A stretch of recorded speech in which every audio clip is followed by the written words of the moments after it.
যদি বলেন সাম্প্রদায়িক কাজটা কারা করছে, এই যে বিভাজনটা তৈরি কারা করছে, অধিকৃত কাশ্মীর যারা আছে এবং কাশ্মীরের পাকিস্তানের যে বর্তমান পরিস্থিতি যা আছে, ওখানকার মানুষের জীবনযাত্রা করাটাই দুষ্কর।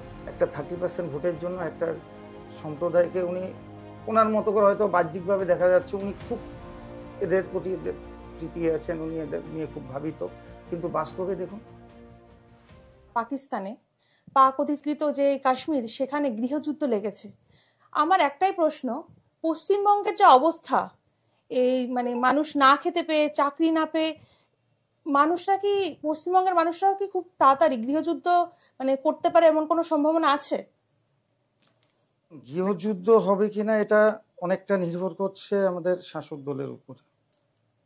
যেটা আপনি বললেন যে বাস্তব স্থিতি আছে আমাদের পশ্চিমবঙ্গে, এখানে না কর্মসংস্থানের কোনো সুবিধা আছে।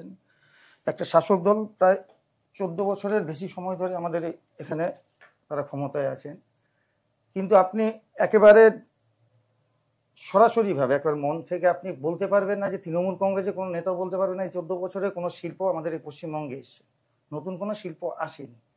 তারপরে আপনার যেটা সব থেকে মারাত্মক ক্ষতি করেছে, যেটা একটা শিক্ষা ব্যবস্থাটাকে পুরো নষ্ট করে দিচ্ছে, একটা জেনারেশন পুরো শেষ।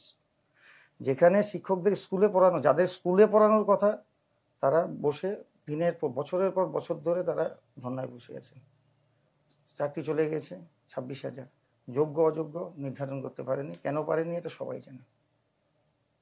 অযোগ্যরা কোথা থেকে চাকরিটা পেয়েছে, কাদের থ্রুতে চাকরিটা পেয়েছে, এটা সবাই জানে। ওটা প্রকাশ করলে তৃণমূল কংগ্রেসের নেতাদেরই অনেকের বাড়ি সারে হতে হবে। সাধারণ পাবলিক যারা পয়সা দিয়ে করেছে, তারা ধরুন তৃণমূল কংগ্রেসের ছোট নেতা যারা দালাল হিসেবে কাজটা করেছে, সেই টাকাটা তার কাকে দিয়েছে? কোনো বড় মাথাকে দিয়েছে? সবকিছু প্রকাশ্যে চলে আসবে। সেই একটা কারণেই আজকে শাসক দল যোগ্য অযোগ্য দুটো আলাদা করতে পারেনি। আইন শৃঙ্খলা অবস্থা কোন জায়গায় তলানিতে ঠেকে গেছে। পুলিশদের অবস্থা সাধারণ পাবলিকদের থেকেও খারাপ। সাধারণ পাবলিক একজনকে যদি তার বাড়ির মাকে, তার বউকে যদি কেউ কটূক্তি করে, সাধারণ পাবলিক হয়তো তার প্রতিবাদ করে, পুলিশদের সেই ক্ষমতাটা চলে গেছে। সেই জায়গায় দাঁড়িয়ে যেটা আপনি বলছেন যে গৃহযুদ্ধের দেখুন, এখানে এখন শাসক দল যারা আছেন তারা দেখুন, অনেকে বলে যে বিজেপি সাম্প্রদায়িক দল। আপনি একটু দেখুন, বিজেপি আমাদের ভারতবর্ষে যে সমস্ত রাজ্যে ক্ষমতায় আছে, সেখানে আপনি দেখুন তো সংখ্যালঘুদের অবস্থা কি, তারা কিরকম আছেন, তাদের জীবনযাত্রার মান কিরকম আছে। আমাদের এই পশ্চিমবঙ্গে, আমাদের এখানে তো শাসক দল 30% ভোটের জন্য অনেক কিছু করছেন, কিন্তু আপনি বাস্তবে দেখুন তো সত্যিই কি সংখ্যালঘুদের এই গত 14 বছরে কোনো উন্নতি এসছে তাদের সামাজিক ভাবে?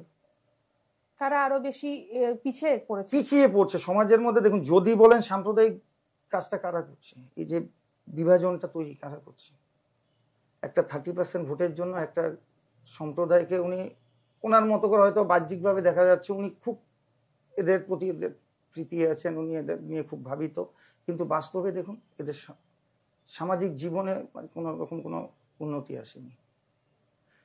সেই জায়গায় দাঁড়িয়ে এখনই যে কাশ্মীর, দেখুন কাশ্মীর দীর্ঘদিনের সমস্যা।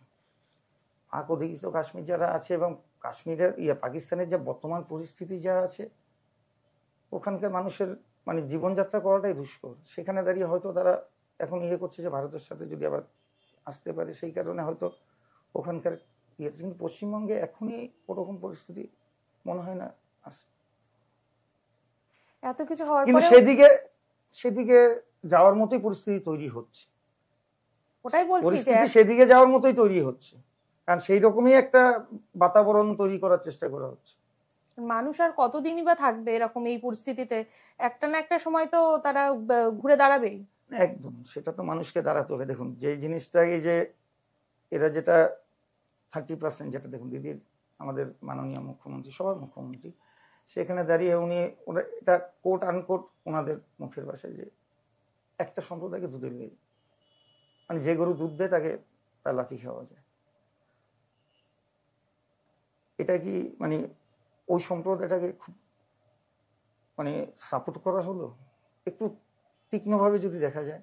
আরেকটা জিনিস দেখুন, আপনাদের এই যিনি যেই সম্প্রদায়টা নিয়ে ইয়ে করেছেন, আপনার সংখ্যালঘু যারা রোজার সময় সারাদিন তারা রোজা থেকে ইফতার করে, আর উনি সারাদিন খেয়ে দিয়ে গিয়ে ইফতারে বসে পড়েন, এটা কি ওই সম্প্রদায়কে সম্মান প্রদর্শন করা হয়? না, একদমই নয়। আমাদের ইয়েতে সংখ্যালঘু সম্প্রদায়ের মানে মুসলিম ধর্মে ইয়ে আছে যে, এটা আমি মানে যদি আমি খুব ভুল না করি, নারী পুরুষ একসাথে নামাজ পড়ে, এটা যদি আমি সঠিক জানি না, মানে যেটুকু আমি শুনেছি, সেই জায়গায় দাঁড়িয়ে উনি ঈদের সময় নামাজের ঈদগাহে গিয়ে নামাজ পড়ে শুরু করছে। এটা কি খুব ইয়ে করা হচ্ছে?